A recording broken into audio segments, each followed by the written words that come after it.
শুভ দিন আর শুভ সময় দুটোই কিন্তু একসাথে কখনো পাওয়া যায় না।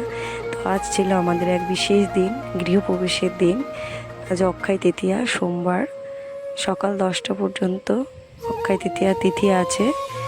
ঠাকুরমশাই বলে দিয়েছিল আগে থেকে যে যেন খুব ভোরে উঠে আমরা সব কিছু গুছিয়ে রাখি, যাতে সকাল 6টার মধ্যে পুজোটা শুরু করতে পারে।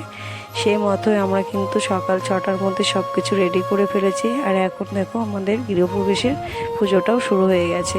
প্রথম আমরা ঘরটাকে প্রদক্ষিণ করব চারি সাইড দিয়ে, তার জন্য সবাই রেডি হয়ে গেছে।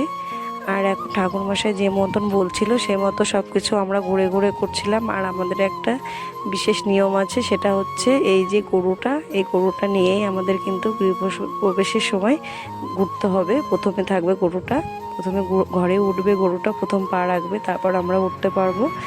তো সেই মতো বাবা কিন্তু গরুটাকে নিয়ে আগে আগে যাচ্ছিল।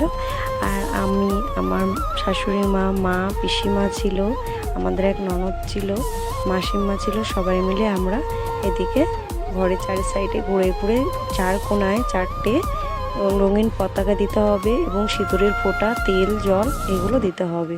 তো সেই মতো আমরা সব 3 পাক ঘুরে সেই নিয়মগুলো পালন করে এখন আমরা গৃহপ্রবেশ করছি। প্রথমে উঠে গেল আমার শ্বশুরমশাই, তারপরে গরুটাকে নিয়ে তারপর আমরা একে একে সবাই মিলে বাড়ির উঠে গেলাম গৃহপ্রবেশ করতে। প্রথমে মল ত্যাগ করেছে, এটা শুভ বলে মানা হয়। গরুকে খেতে দেওয়া হয়েছে এবং ঘরে নিয়ে গিয়ে ওকে খেতে দেওয়া হবে।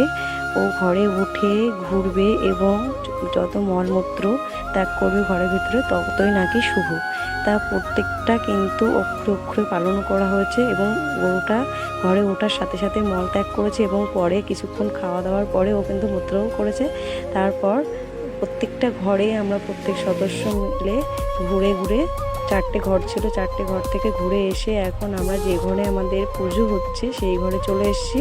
প্রথমে এটা আমার পিসিমা, এটা প্রণাম করলো, তারপর আমার শাশুড়ি মা প্রণাম করলো।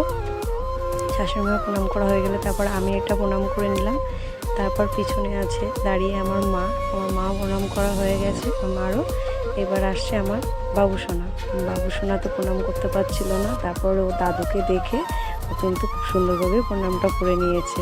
এরপর আমি চলে এসেছি পুজো গুছিয়ে দিতে, কারণ ঠাকুরমশাই খুবই তাড়াহুড়ো করছিল, ওনার আর এক জায়গায় নাকি পুজো আছে।